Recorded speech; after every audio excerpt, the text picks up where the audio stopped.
पाहुणे, या शाळेच्या मुख्याध्यापिका, सर्व शिक्षक वर्ग व माझ्या बालदोस्तांनो, विद्यार्थी मित्रांनो, विज्ञानामुळे आज आपण प्रगतीची फळे चाखत आहोत.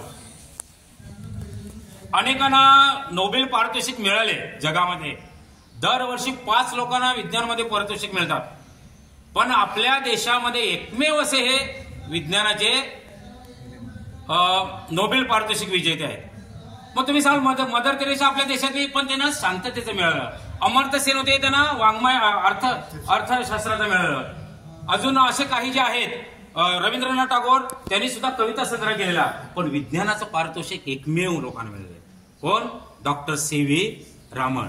आज आपण बघता सगळे शास्त्रज्ञ तुमच्या पुस्तकात आर्किमिडीचे तत्व, न्यूटनचा नियम, हे सगळे कोणती नाव आहेत? ही बाहेरची नाव आहेत का नाही? आहे का आपल्यापैकी कांटेलाच नियम? कांटेलाचा नियम आहे का? किंवा पाटीलचा लॉ आहे का? धोडीचा नियम आहे का? असं कधी सापडणार?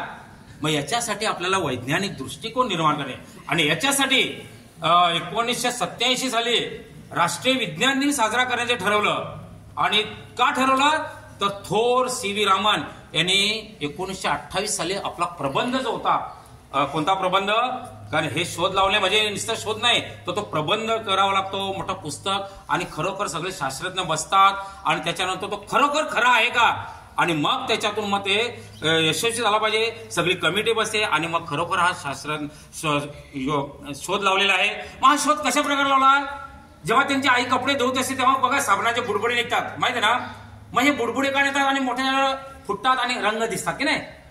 किंवा नंतर त्याच्यानंतर 1921 साली जेव्हा भूमध्य सागरातून इंग्लंडमधून प्रवास करत असताना डॉक्टर सी.व्ही. रामन समुद्रातून प्रवास करत असताना बोटीवर बसले असताना आकाश निळं का दिसतं?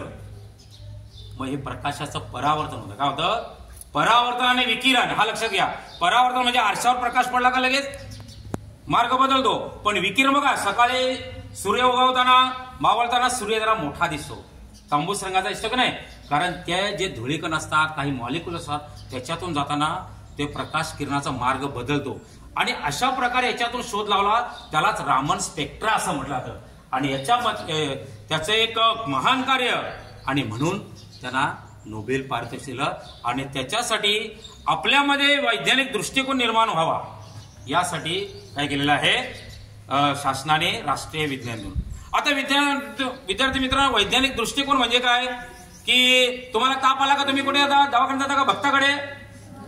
शाबास. तर काही लोक कसे करतात, मग आपण इकडे जाऊ, असं करू, किंवा कधी काही जादू लोक करून दाखवतात, बरोबर? तर जादू सुद्धा ती काही नसते. लिंबू कापताना दाखवतात, आणि एखादा भगत असतो तो काय करतो? लाल दाखवतो लिंबू. मग आपल्याला वाटतं वा, लाल रक्त निघालं, याच्या पोटात असं केलेलं आहे. ते हे काय नसतं. जर लिंबामध्ये आम्ल असतं, का असं आंबट पदार्थ आम्ल असतं, आणि ते ग्लिसरीन किंवा दर्शकाच्या साहाय्याने बुडवलं तर रंग बदलतो. हे असे छोटे मोठे आहेत. आणि अशा प्रकारे विज्ञान हे फार प्रगत झाले. आता तर स्पर्धेचे युग पण गेलं, तंत्रज्ञानाचं युग गेलं, आता एआयचं युग आलं. एआय म्हणजे काय? Artificial intelligence. म्हणजे माझ्यासारखेच व्यक्ती मला दुसरीकडे पण दाखवता येईल. तुम्ही सगळं जयंत सर तिकडे होते आणि अमुक अमुक तिकडे फिरत होतं, हिरोईन बरोबर नाचत होते, ते सगळे एआयचं युग आहे. त्याच्यामुळे आपल्याला फार कंट्रोल करणे आणि त्याच्यासाठी आपल्याला कार्यक्रम भाव, वैज्ञानिक दृष्टिकोन जाणवणे हे लक्षात घेणे आहे. थॉमस अल्वा एडिसन कसला शोध लावला माहिती मला? कशाचा? हा, बल्बचा शोध लावला, बरोबर. आणि त्याला काय सांगितलं शिक्षकाने त्यांच्या, का त्याच्या आईला बोलून घेतलं शिक्षकाने, तुमच्या मुलाला काही येत नाही, तुमचा मुलगा घरी न्या, शाळेत शिकणार नाही. आई पण एवढी हुशार होती ना ती, आईने अजिबात त्या मुलाला सांगितलं नाही. आणि काय सांगितलं असेल, बाळा तू खूप हुशार आहेस म्हणून तुला गुरुजीने सांगितलंय तू घरीच अभ्यास कर. आणि हे त्याच्यावर बिंबवलं. आणि बघा, आई ही एक सर्वात मोठी गुरु असते. पहिली आपली शाळा काय असतं? घर. आणि गुरुजी कोण असतात? आई. आणि त्यांनी मग कोणाचा शोध लावला? म्हणता हा प्रकाशाचा शोध लावला. आणि म्हणून आपल्याला सगळा हा प्रकाश मिळतो. जेव्हा त्यांनी असे 100 प्रयोग केले, त्याची प्रयोगशाळा पूर्ण जळून गेले अचानक. तेव्हा त्यांचे मित्र आले, विचारलं आता करणार काय तुमच्या सर्व प्रयोग तर जळून गेले, तेव्हा त्यांनी सांगितलं मी जीवनात केलेल्या सगळ्या चुका माझ्या जळून गेल्या आणि आता मी पुन्हा नव्याने उभारी घेईन. आणि त्यांनी मग ग्रामोफोनचा जो आहे कानाला लावायचा त्याचा शोध लावला. असे शास्त्रज्ञ काय फार याच्यातून गेलेले असतात. आताच मी काल एक बातमी वाचली, 8वीची मुलगी जेव्हा स्टॅपलर असताना बघा, स्टॅपलर संपल्यानंतर ते काय संपले, तिने स्टॅपलर मागितलं, बाईने स्टॅपलर मागितलं, त्या मुलीने नेऊन दिलं स्टॅपलर, पिना मारा घेतात ते पेपरला, तर संपलं. की मॅडम म्हणजे चेहरा वाईट केला, काय संपलं नाही आणलं. तेव्हा त्या मुलीने नंतर अशा प्रकारे का शेवटच्या त्या स्टॅपलरच्या पिना असा शेवटच्या पाच्याला रंग लावला की जेणेकरून रंगीत आले स्टॅपलरचे पिन का पिना संपल्या असं लक्षात आहे. बघा हे छोटे मोठे आहे, ते हा प्रयोग नाही, पण हा जो भाग आहे याच्यातून काही गोष्टी या नॉलेज मिळत जातं. आणि हे तुम्हाला न्यूटन माहिती आहे, तुम्ही पण झाडाखाली झोपता की नाही, झाडाखाली बसता की नाही, पण त्या कोणी शोध लावला, न्यूटनने शोध लावला.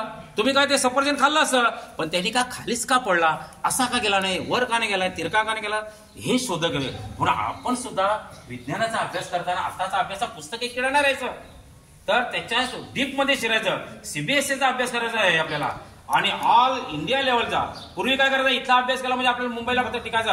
आता आपण तसं नाही, आता जग एक झालेले करतो कोणी देवाणघेवाण मोबाईलच्या सहाय्याने, आणि त्याच्यामुळे जग एक झालेले आहे. आणि म्हणून आपल्याला त्या दृष्टीने स्टडी करणे आवश्यक. बोलायसारखं फार आहे, पण आपल्याला नवीन पाहुणे आले त्यांच्या इतकूच ऐकायचं आहे आपल्याला. म्हणून मी जास्त वेळ बोलत नाही. आणि पुन्हा एकदा या विज्ञान दिनाच्या तुम्हाला सर्वांच्या वतीने, आमच्या मुख्याध्यापकाच्या वतीने, शाळेच्या वतीने शुभेच्छा देतो. आणि कोणीतरी मोठे व्हा की जेणेकरून आपल्या समाजाचं, शाळेचं आणि आपल्या गुरुजनांचं नाव कमा. धन्यवाद.